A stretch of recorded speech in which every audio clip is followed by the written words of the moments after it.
The driveway was wrong. A cruiser parked like it belonged. My basement light on. Then I heard him, my son, screaming. I didn't think, I ran, down the steps. The smell of sweat, damp cement. And there it was, a deputy, body cam dark. My boy strapped to a pipe, wrists zip-tied until skin split. His mouth raw from crying.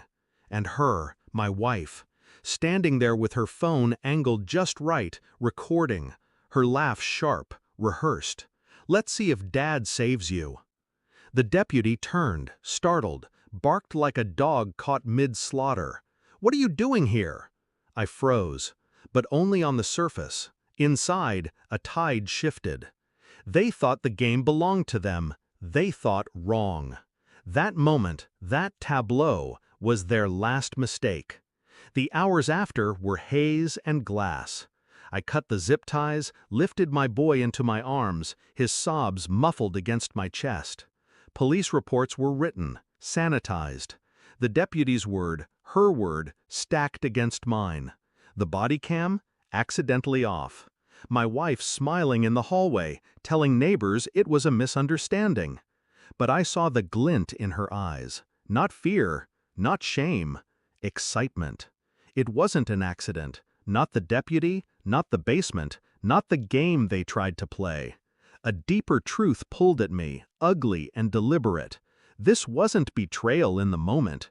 It was a pattern, premeditated. Her cruelty had teeth I hadn't wanted to see. I thought of the strange late-night texts she guarded, the sudden wealth in her mother's account, the moments she insisted I stay longer on business trips. I used to dismiss them as coincidences. Now they formed a noose. I watched her tuck our son into bed later, her hand hovering too long over his hair, like she owned the right to comfort him. My son flinched. That was when I knew she had been working against me for years. And the deputy wasn't an intruder, he was her partner. I let silence do the work. She thought my quiet meant defeat, that I'd fold into myself and disappear. But silence gave me room to plan. I started with her phone records. A judge I once worked with still owed me favors. Subpoenas arrive faster when you know which strings to pull. Numbers repeated. The deputy, at all hours. Calls stretched long enough to be confessions. Financials next. Hotel receipts.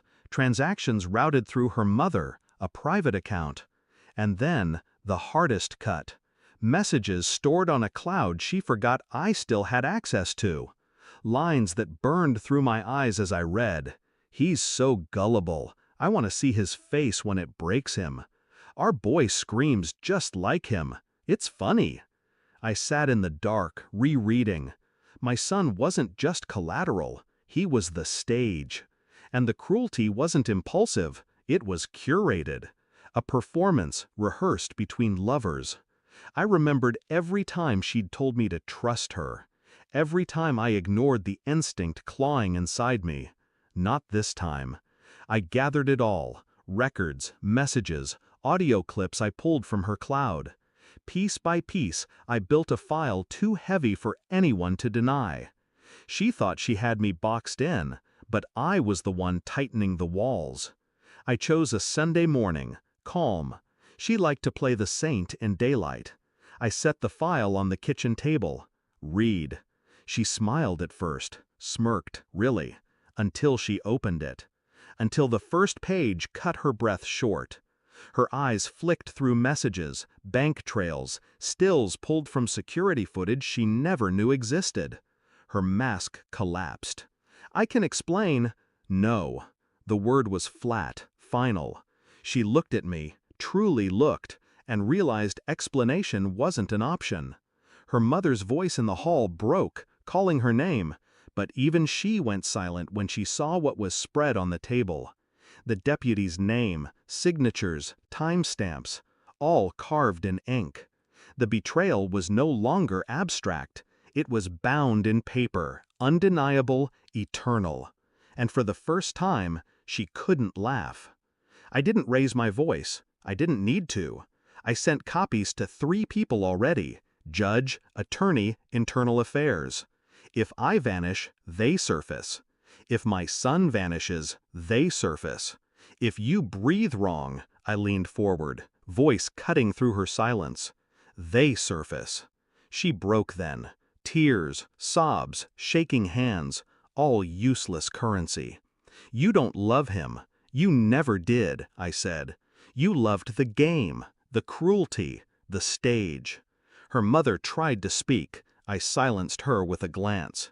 You'll lose the house, the money, the deputy, and you'll never see him again. Her face twisted, collapsing under the weight of a life undone. I stood, calm, complete. My son was upstairs, sleeping safe for the first time in months, and I let her drown in the silence she'd mocked me for. That night, I sat in my son's room, watching him breathe. The storm inside me was gone. Not peace, clarity. I had mistaken loyalty for love. I had mistaken laughter for joy. What she gave me was neither. It was theater. But theater doesn't survive the spotlight. She thought betrayal would break me. She was wrong. It built me sharper, colder. I looked at my son, his chest rising steady. He was mine, the only truth left worth holding. And as I closed his door, I realized something final. She hadn't lost me. She had lost the power to matter.